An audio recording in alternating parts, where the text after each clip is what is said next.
Hey everybody, welcome back.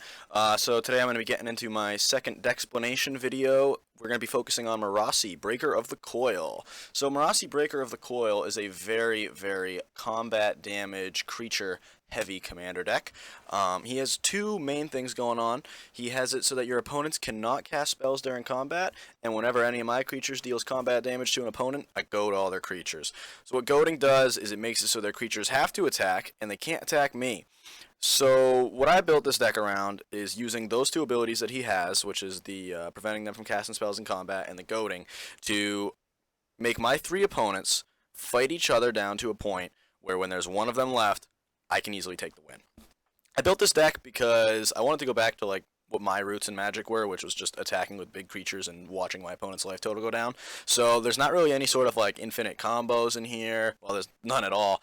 So there's no infinite combos. The cards do have some synergies with each other, but most of the synergies is just like big creatures, and I love it. So I did do a few categories today, just like I did with the Pirates deck. First category is the giant creatures. After that, ramp to get them out. We also have card draw, so I can find more of them. These are creatures that work great with Marasi's second ability, the goading. This is like a pillow fort category, so like just keep the hell away from me. And this is a creature-based stacks category. So I know that sounds kind of weird. Think reminiscent of Rurik Thar, right? So this category is going to encourage your opponents to only play creatures. Now this is going to work out great for us because the entire point of our boy Marasi is to make the opponent's creatures fight each other, basically. The creatures are just going to always be doing damage to each other, and you are going to sit and watch it all happen and kind of poke with a stick. So I'm going to get into each category individually and explain how they're all going to help lead to this end goal. Alright, so first category we got here is the big bad creatures. So I made this category, it's pretty basic. It's just like big impact, like gonna impact the board, change what's going on, kind of stuff. So I've got everybody's favorite one right here, the Terastodon. So the Terastodon comes into play, destroys 3 target non-creature permanents, and gives them elephants in return. So what's great about the Terastodon in this deck is it destroys non-creatures, which you want your opponents to not have out a lot of creatures, and it replaces them with creatures. So you're going to use those creatures, well, they're going to use those creatures to kill each other, and then eventually you're going to kill whoever's left. After that, you get the Questing Beast. So the Questing Beast he's a relatively new creature, and he has a whole bunch going on. He makes it so that he can't be blocked by creatures with power 2 or less, which is great, because you want unblockable creatures in this deck. He also has Death Touch, which makes him difficult to block for anything that your opponents don't want to lose. He makes it so that combat damage cannot be prevented when it comes to your creatures. So that's important because you want to deal combat damage. And whenever he deals damage to a player, you can take out a planeswalker they control, which, you know, probably won't come into play too often, but if it ever does, it's awesome. It's just a bonus. So he's awesome. Love him. Next up, we got Nylea the Keen-Eyed.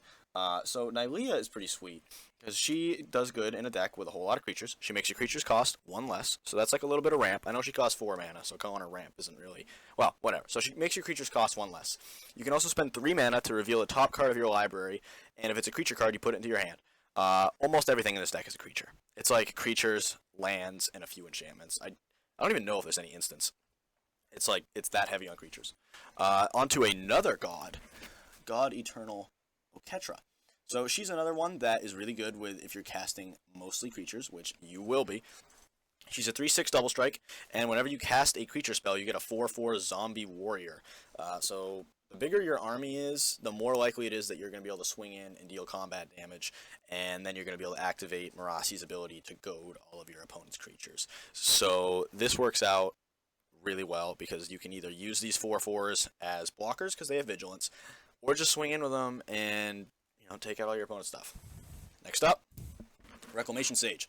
So pretty much everybody knows this card. It destroys an artifact or enchantment on enter the battlefield. It's especially great in this deck because, like I said, there's a lot of taxing on things that are not creatures, which we're going to get to later. But this is a great way to put a body on the board to continue to swing and try and goad stuff with Marasi while also destroying other people's stuff. A very similar card everybody knows is Acidic Slime. Yeah, it destroys an artifact, enchantment, or a land. which is cool. And he's got Death Touch, so again, hard to block. After that, we got a little bit of like recursion. Feldon. So what Feldon does is he makes a token copy of a creature in the graveyard and turns it into an artifact. That doesn't matter. So we can either use that to recur awesome enter the battlefield abilities like the Acidic Slime and the Terrastodon, or just creatures that we want to swing with this turn. So he's really good for getting repeated value out of creatures. Moldgraph Monstrosity. This is an auto-include for me in almost any creature-based deck that features green, because it's one of the only green ways to put a creature from your graveyard into play. So when he dies, you exile him instead of putting him in your graveyard, and then you return 2 creature cards at random from your graveyard to the battlefield. So the at random part is kind of annoying, but because with this deck you want to go wide and be able to attack with as many creatures as possible, it's really cool that you get 2. Separate from that, in the theme of going wide, I do have the Rampaging Baloths right there. Everybody knows that one. On landfall, you get a 4/4. Giant Ataphage right next to it. So Giant Ataphage is sweet. He's a 7/7 trample, and when he deals combat damage to an opponent, you get a token copy of the Ataphage. So because of that, right, because of his trample, he's going to be doing combat damage. He's going to be activating Marisi. You're going to get another copy of him. And then if you have like 4 or 5 of these Ataphages out, let's say you do combat damage with 5 Ataphages, you get 5 more. So your board is just going to grow and grow and grow. And it's going to be awesome. Under these ones, I do have an Elvish Piper. Elvish Piper, you spend a green mana and you tap it to put a creature from your hand into play. Obvious one, no-brainer. The Vexing Shusher, who might be kind of hard to see. So the Vexing Shusher makes it so that it is very, very difficult to do anything about your creatures. So when you have the Vexing Shusher in play, it can't be countered, so it's going to hit the... Well, that's not when it's in play, but the Vexing Shusher can't be countered. And then you can spend a red or a green to make it so target spell can't be countered by spells or abilities. So I don't think there's another way to counter a spell other than a spell or ability. But spells and abilities cannot counter things of yours when Vexing Shusher is in play, because you'll always have extra mana up. So he's definitely one of the key cards in the deck. I've got some other creatures there too that'll be in the deck list in the description, but these are definitely the ones that were worth mentioning. Alright, the next section that we have is the kind of like stacks type section. So this is just a bunch of cards that are designed to slow down your opponents, and for the most part it only slows down their non-creature based strategies. So like I said earlier, because your commander wants your opponent to have out lots of creatures, I don't have very much creature removal in the deck. I figure rather than removing the creatures, just make them work for me. So I have a bunch of cards in here that basically encourage your opponents to only play creatures. So the first one we're going to look at is an Aura Shards. So Aura Shards makes it so whenever a creature enters under your control, you destroy target artifact or enchantment. So if they're running an artifact-based strategy, because this deck is trying to put out 1 or 2 creatures every turn, you're going to be able to shut them down fast. Same thing, obviously, with an enchantment-based strategy. So this doesn't stop your opponents from casting anything, but it's really good removal. It turns all of your creatures into really good removal. So it adds Reclamation Sage's text to every single creature you play. The next 2 cards I have to look at are Thalia, who makes non-creature spells that your opponent, or all non-creature spells, cost 1 more. She's a cheap creature. You know, common hate bear, as it said. Next one, Vryn Wingmare. Same creature, but flies for 1 more mana. So both of these are going to slow down your opponents from casting their artifacts and their enchantments. Work really well together.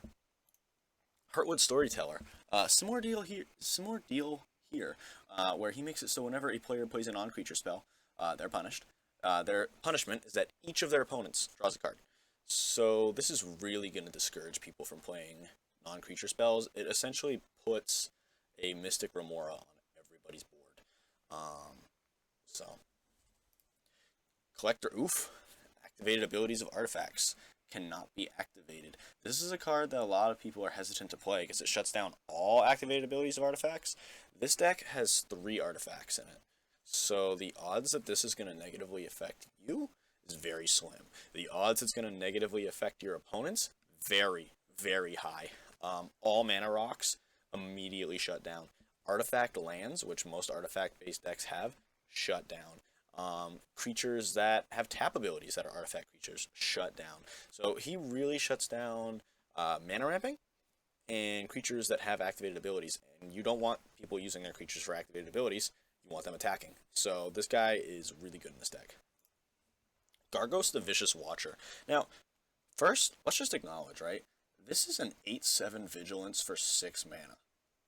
That alone is really good. Then he makes your Hydras cost 4 less to cast, which I believe he's the only Hydra in the deck. So that's not really going to matter. But whenever a creature you control becomes the target of a spell, Gargos fights one target creature you don't control. So this will deter your opponents from using their Doom Blades or any other targeted removal on your creatures, because it essentially turns their targeted removal into your targeted removal. Because Gargos fighting something is removal. He's an 8/7. Next card we have Ruric Thar. Now this guy is basically the card that the entire category is based on. I almost made this the deck, but I've seen a lot of Ruric Thar decks, and I wanted to bring something new to the table. So Ruric Thar does 6 damage to any player that casts a non-creature spell. So obviously this is huge deterrence against anyone doing anything that is not casting a creature. So let's say you get Ruric Thar and the Heartwood Storyteller out, right? If you have both of those cards out, then playing a non-creature spell costs you 6 life and gives each of your opponents a card. So it's really going to make people think before they do something that isn't playing a creature. One of my favorites in this category is the Shaman of the Forgotten Ways. So this one's really interesting. He is ramp. He can tap to add 2 mana in any combination of colors to your mana pool, which is great in a 3-color deck. But you can only spend it to cast creature spells. Again, almost everything in the deck is a creature spell. Also, for 11 mana, which I know is a lot, you can tap him and have each player's life total become the total number of creatures that they control. You have to have 8 power or greater on board to do this, but you usually will. So if you do have 11 mana and he's out, you can just kill players with this. And odds are, if you're playing this deck, you're going to have the most creatures out. So yeah, like that ability can just end games, like literally outright end games. Last one in this category is the Dragon Lair Spider. So this one doesn't actually specifically say non-creature. I just figured he's similar. He might slow down your opponents. Makes it so whenever an opponent casts a spell, you put a 1/1 green insect into play. So this is great because it'll deter your opponents from going too fast, and it'll also make your board really wide. Wide boards and Marasi work really well together because, like I said in the beginning, if you goad their creatures, they're going to be fighting each other. So that's about it for the creature stacks category. Alright, our next category is the Pillow Fort strategy. This is the smallest category that we have in this deck. So these are the cards that make it very difficult or even impossible for your opponents to target your creatures and other permanents that you might have on the field. For the most part, it'll be creatures. Starting off with one that is not a creature, we have the Privileged Position. The Privileged Position makes it so that all of your permanents cannot, other than the position, all of your other permanents cannot be the target of spells or abilities your opponents control. So this is going to make targeted removal pretty much useless against you unless they destroy the Privileged Position first. So that one's kind of a no-brainer. The next card after is the Archetype of Endurance. It gives all of your creatures hexproof, which includes itself. So it is going to be very hard to kill the pig. Creatures your opponents control lose hexproof and can't gain hexproof. So this is going to make it so if your opponents have removal, if they want to use it before the archetype goes away, they've got to use it on each other. So by the time the archetype is gone because of like a board wipe or something, they might be out of removal. Next up is kind of a controversial card. I know for a lot of people it's on their like never include no matter what list. Armageddon. So Armageddon destroys all lands in play. I know it's gross, but once you have dominance, once you have goaded all of your opponent's creatures over and over, and they're tapped out every turn, and you can just keep goading, why allow them to disrupt your board? Why allow them to do anything other than fight each other?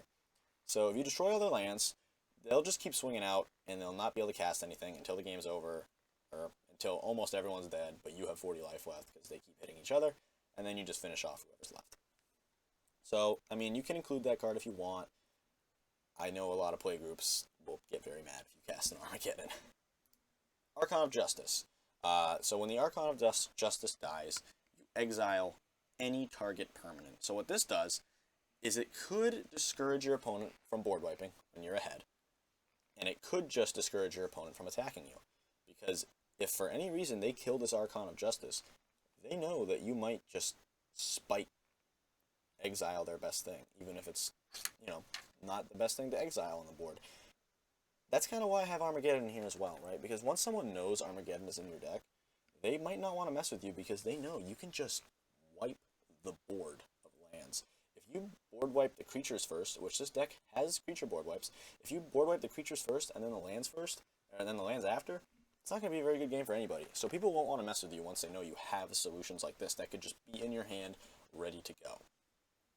A more fun card, Runetail the Kitsune Ancient. So this is one of those cards that, like, you look at it, and if you look really quick, it's just wicked confusing, because it's like, it doesn't flip. It does flip, but it doesn't transform, you know what I mean? You have to, like, turn the card around. So when you have 30 or more life, it automatically flips. It doesn't have to wait for an upkeep trigger. So in most cases, as soon as you cast this, it's going to flip. And then when it does flip, it just becomes an enchantment. It stops being a creature. See, this is why I love it, right? You cast it as a creature, so it doesn't get any of those non-creature taxes. You cast it as a creature, it almost immediately flips into an enchantment, and then it prevents all damage that would be dealt to creatures you control. So that's going to stop any creature or any damage-based board wipe, like a Blasphemous Act. It's going to stop that from killing your creatures. It is also going to stop your creatures from taking combat damage, which makes it way easier to swing all the way out every single combat and damage as much as you can. So Runetail Kitsune Ancient, or Ascendant, is a great card. Ulvenwald Tracker. This is a card that goes great with the Ascendant.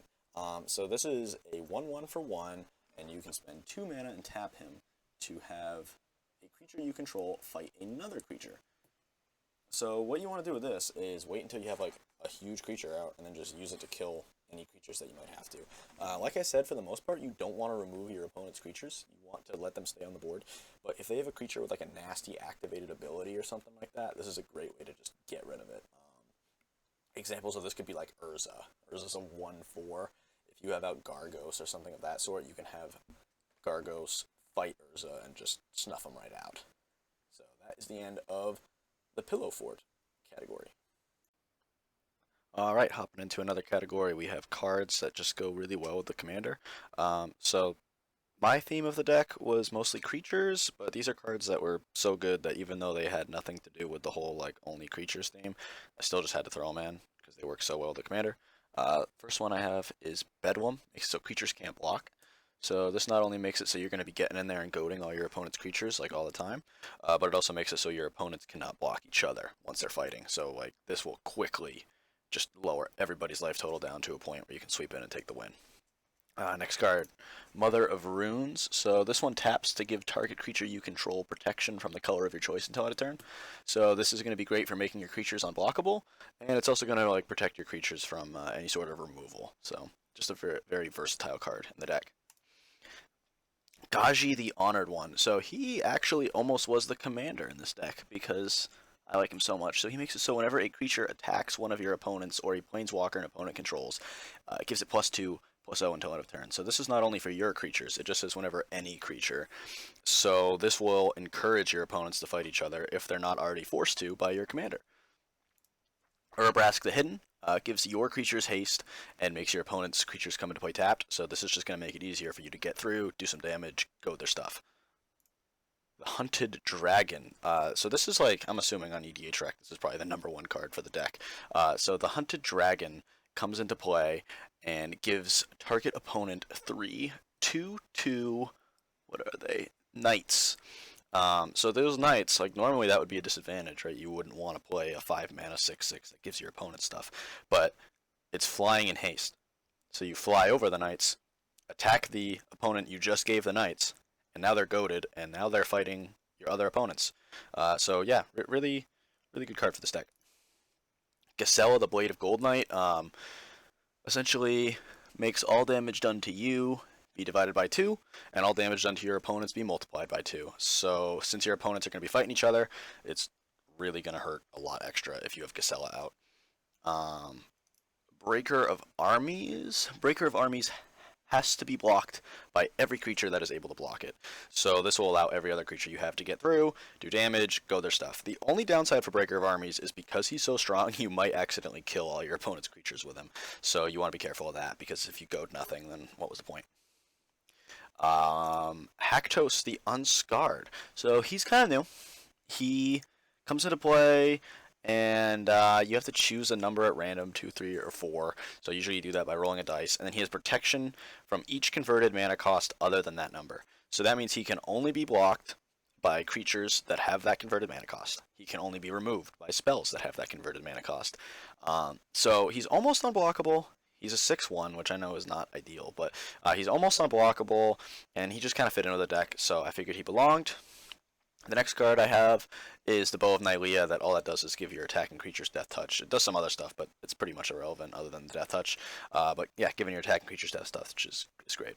Then Varchild, the Betrayer of Keldor. This is another one that just is like perfect for this deck. Not too great in most other decks, kind of like the Hunted Dragon. So when it deals combat damage to a player, they make that many 1/1 red survivor tokens, and then you can goad them as soon as they're created. And survivors can't block, and they can't attack you anyways, so even if they're not goaded, they're only good for attacking your opponents. And then when it leaves play, you gain control of all those survivors, and you can use them to goad more stuff. So yeah, these are basically the cards that will make it much easier to goad things, and the cards that will make goaded creatures much more effective at killing your opponents. Alright, next category we've got is ramp. So this one's pretty simple. I've got the 3 signets that are in the Naya colors.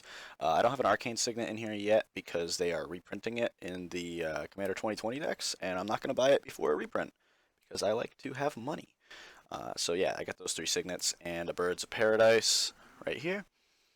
So yeah, taps for 1 of any color. It's obvious include in like any multicolor creature deck. Beast Color Savant, same thing as the birds. It'll tap the same turn that the birds would tap, hypothetically, because the birds come out turn 1 and then tap on turn 2. Beast Color comes out on turn 2 and then taps on turn 2 because it has haste. The downside is you can only cast creatures, but this is a creature deck. It's almost all creatures. He's fine. Feyburrow Elder will tap for 1 of each color that a permanent you control has. So it's very similar to Bloom Tender. It's like a budget Bloom Tender. It costs 1 more. It taps for, in this deck, up to 3 mana. When it comes out, it'll tap for 2, 1 green, 1 white. It's good because it has Vigilance, so you can swing with it and do the Marisi thing and goad stuff, but then tap it for mana after to cast creatures. So very good. Sakura Tribe Elder is obviously an include in this deck too, because it is a creature form of ramp, and we want as many creatures as we can. And other than that, I have Utopia Tree, which is just a 0/2 that taps for 1 of any color for 2 mana. We also got Domri, the Chaos Bringer, in here. He's kind of ramp. I think he's going to be the one that gets the cut for the Arcane Signet. So this gives you a green or a red mana that gives a creature Riot. So it'll give you haste on your creatures, which is cool, but I don't know, for 4 mana, I want better ramp than just 1, and his ult is just kind of okay. So he's probably going to come out for an Arcane Signet. But yeah, that's the ramp category. And the last category we have is the board wipes and the card draw. I put them into one because there was only 2 board wipes. So the 2 board wipes I have are Planar Cleansing and Planar Outburst. I did not choose them based off of the word planar, they just both happen to have it. So this one destroys all non-land creatures, and this one destroys all non-land permanents. So I figured since everyone else is going to have more non-creature permanents than us, might as well destroy all those too. Planar Outburst I just chose because dollar-wise it's a really cheap board wipe. It's like 30 cents. Then we'll move on to the card draw. We got Elemental Bond. This one's great in here. So whenever a creature with power 3 or greater enters under your control, you draw a card. There's a lot of big creatures in the deck, so you're going to be drawing a lot of cards out of this one. One thing you could replace it with, if you don't like this, is the Guardian Project. It's an enchantment that costs 1 more mana, but it does let you draw a card off of every creature rather than just the ones that cost 3 or more. Garruk's Pack Leader. So that's the next one right there. That one is quite literally the Elemental Bond on a 4/4 for 5 mana. So it's a creature, so it's probably a little bit better. Oran Frostfang. So he gives all your attacking creatures Death Touch, so that's good because it makes your creatures kind of evasive. And it also has it so that all of your creatures draw you a card when they deal combat damage to a player. So that's obviously a really good effect in this deck. Yeah, auto include. Eladrami's Call. So this is not card draw, technically. It tutors you a creature into your hand, but I kind of consider it to be similar to card draw, at least in this deck, because it just gets you what you want. And then we got the Beast Whisperer. So he is whenever you cast a creature spell, draw a card. He's probably the best card draw in the whole deck, because he counts as a creature for all your other like creature casting triggers, and he is a creature casting trigger. So yeah, that's the card draw and board wipe section. Alright, and the last thing I'm going to go over is a couple of possible upgrades for the deck. Sort of like almost a major change. It would be adding in 4 of the gods. I think the gods could provide a lot for this deck. They all kind of go on theme, at least the ones that are in these colors. So I'll kind of go over like each one and why I think it belongs. We got Xenagos, the god of revels. So he basically doubles the power and toughness of one creature on your turn. Gives it haste. So this is a pretty good god to put out before you put out your commander, because then as soon as your commander comes into play, you can give it haste, double its power and toughness, and do some cool stuff with that. So I think he kind of fits in with the deck. We've also got Karametra. Whenever you cast a creature spell, you search your library for a forest or plains and put it to play tapped. Almost everything in the deck is a creature spell, so obvious, good ramp. And Iris, the God of Victory, makes it so that your creatures have menace, so it makes them harder to block, and that they do not take combat damage when they attack. So that's, again, obvious because you want to swarm out. Last god for the deck, Nylea, the Keen-Eyed. So this one makes all of your creatures cost 1 less, colorless, which is good. All creatures in the deck. And then you spend 3 mana to reveal the top card of your library, and if it's a creature, you can put it into your hand. Otherwise, you may put it in your graveyard. So this is a good way to just get more creatures into your hand. If you have nothing left to do with your mana, just spend 3 mana to put a creature into your hand. So those are the 4 upgrades I would give the deck. If I was putting more into the deck right now, I've got other decks I'm working on, especially with the new set coming out. I think this is a great deck for someone that wants something powerful but does not want to use combos. Obviously, like, this deck is not going to compete with very, very high tier competitive combo decks, but it is a great way to just do a bunch of cool stuff with creature damage. If you're one of those guys who has a meta that does not like infinite combos and stuff like that, this is a great way to kind of change up your style. However, the one downside of having this deck is that you cannot use it in one-on-ones at all.